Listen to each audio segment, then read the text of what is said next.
This apartment is on the top floor of what was once a monastic dormitory.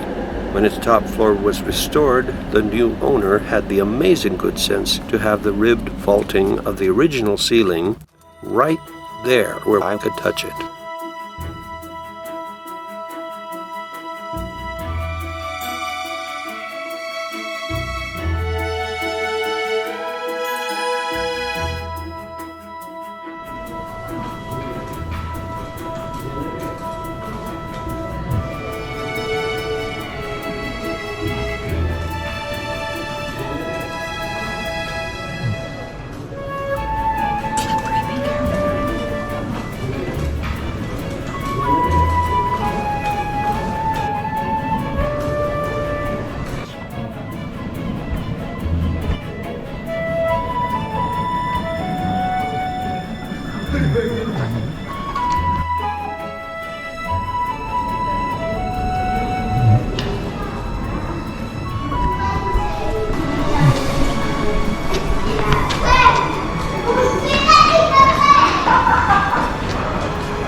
A romantic evening walk to the Street of the Dyers brought beauty in the deep shadows, but also a profound sadness. Those magnificent plane trees, a kind of European sycamore, were all reduced to huge stumps. A spreading, incurable disease had killed them all. Happily, my memories of a decade-old visit remain vivid.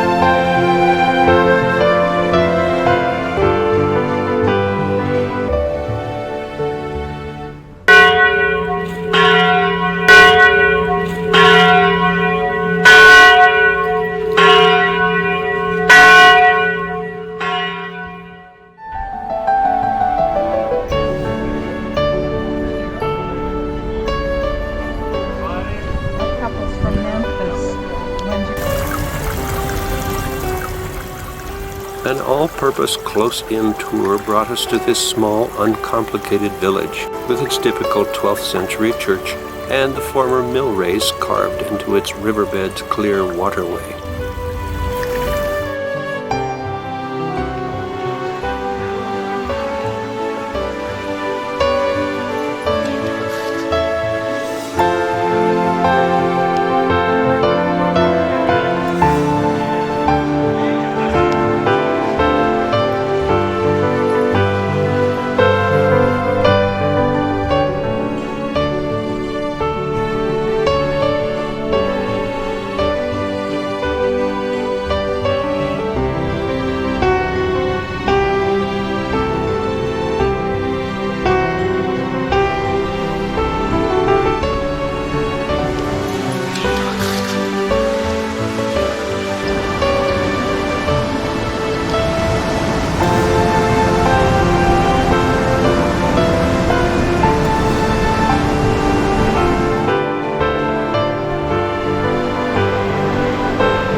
I spend a lunch hour pause in an ochre village, renowned for the variations on ochre hues.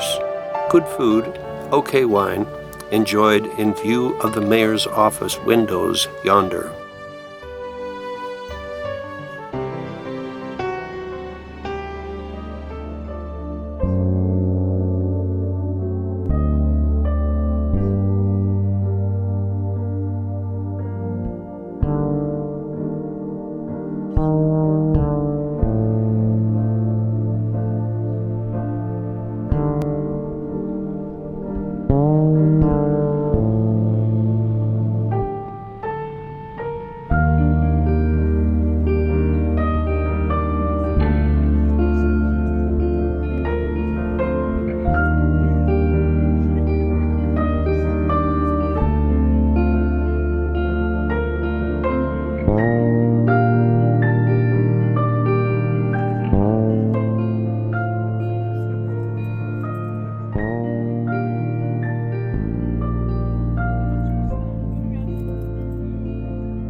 As shadows overtake Provence sky, only the sad but regal Pont du Gard aqueduct remains to be enjoyed.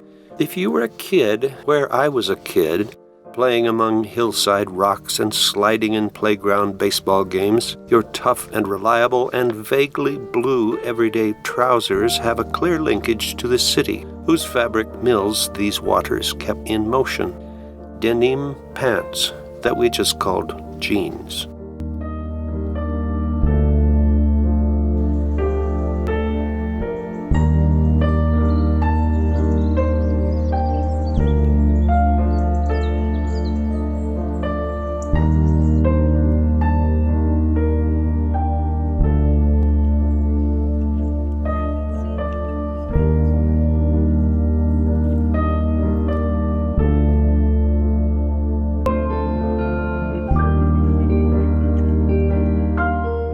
Quickly we pass an abbey whose scenic buildings are background for a July bounty of lavender. Their extravagant color is long gone by September.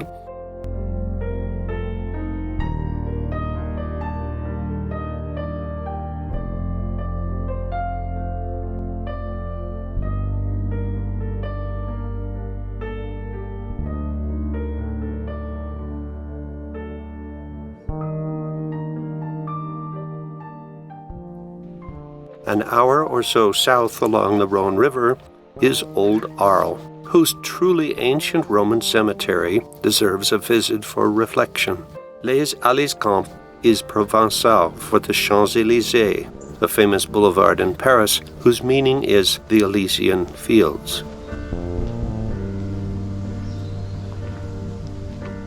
Vincent van Gogh and friend Paul Gauguin used to paint here around the turn of the last century before madness drove the former to terms in a local asylum and the latter sailed for Samoa and semi-clad Polynesian models.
Today's 12th century cathedral in town is always thought-provoking. There are two parts of it to note in particular. One is the display of carved stone Bible stories, particularly on the front of Central Theme Church and on the capitals of the adjacent cloister. Note the ceilings of the covered cloister walkways. Round barrel vaulting alternates with more ornate Gothic-style ribbed vaulting. It's a design change that appeared in the mid-13th century.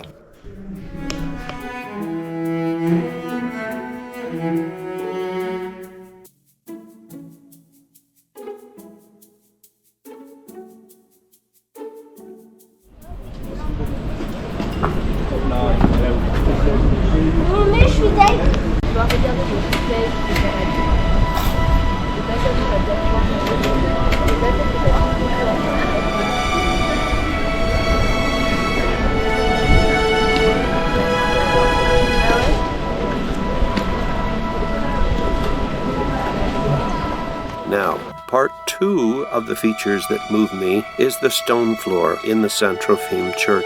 Its uneven texture reminds me of literal centuries of the humble believers whose bare or sandaled feet have trod these aisles, bringing their joys and sorrows, prayers for illness or disability, maybe wishes for a good marriage or for bountiful crops, to the altar whose cross speaks of hope.